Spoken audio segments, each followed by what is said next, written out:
Ngayong araw magbubukas tayo ng Funko Pops mula sa isang kilalang Filipino artist. Kung nais mong malaman kung sino ito, tutok ka lamang sa video na ito.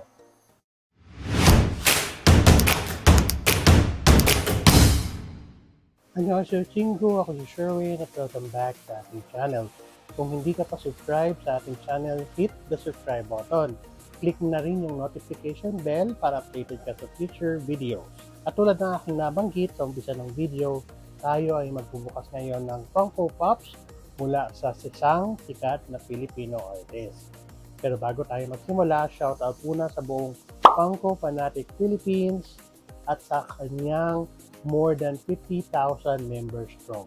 Kung hindi ka pa member ng Funko Fanatic Philippines, ilalagay ko sa description box sa ibaba ang link kung paano magiging member ng grupong ito.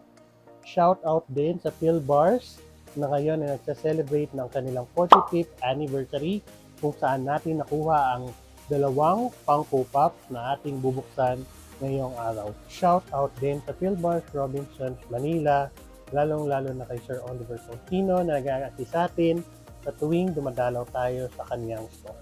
At alam ko excited ka na sa ating unboxing ngayong araw. Mayroon tayong dalawang Funko Pops na bubuksan. At sino nga ba itong sikat na Filipino artist na nagkaroon ng bagong Funko Pops? Kung meron kang hula, iwan mo lang sa comment section sa ibaba ang iyong kasagutan. Pero hindi na tayo magpapatumpik-tumpik pa. At ito ang ating i-unbox ngayong araw. Ang Funko Pops mula kay Rin Barrera.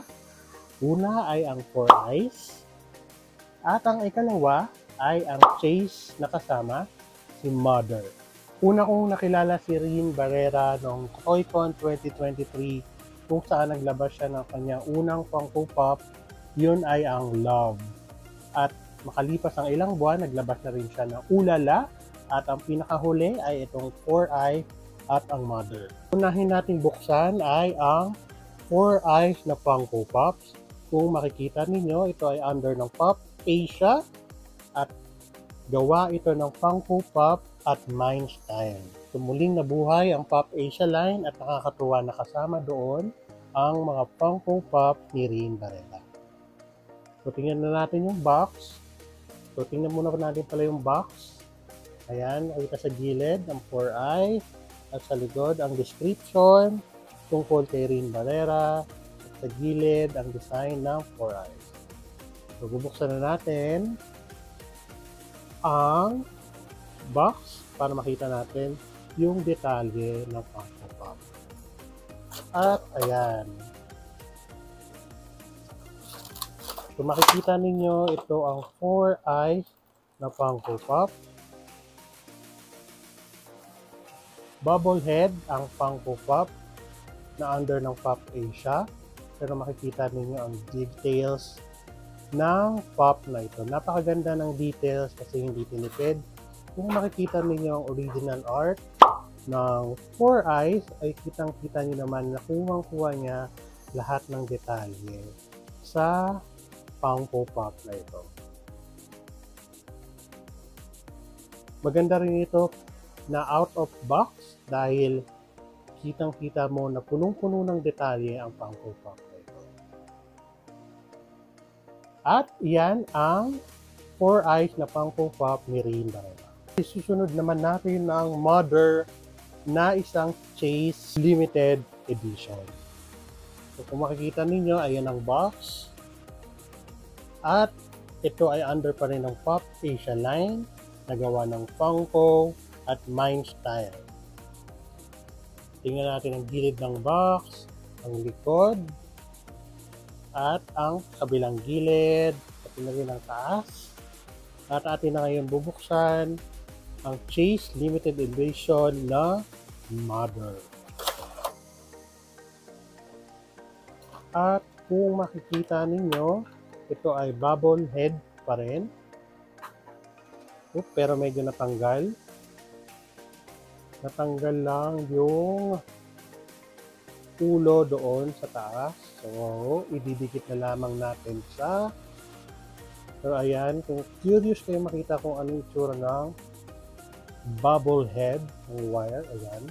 Kung natanggal yung pagka-glue, ididikit na lang natin dito ulit. At ayan, kita nyo ulit yung details. Ayan, kung makikita nyo yung original art nito, sulit na sulit siya for this Funko Pop. At ayan yung dalawang Funko Pop na binuksan natin ngayon. Ito ang Four Eyes at ito ang Mother. Shoutout din kay Sir Rin Barrera, napakaganda ng iyong art. Mag-aantay pa rin kami kung sakaling mayroong lalabas ng mga bagong Funko Pops mula sa iyong arts. At kung makikita nyo yung box ko ng Four Eyes ay mayroong sign ni Rin Barrera at sa kabilang gilid mayroong doodle ng Four Eyes din. Maraming salamat Sir Rin for signing my box during the Shokoy Day Out na nakasama ka namin sa araw na yon. Maglalagay ako ng konting clips ng signing during the Shokoy Day Out. Muli, maraming salamat Team Shokoy for bringing Rin Barrera at kay Sir Rin din for signing the Funko Pop.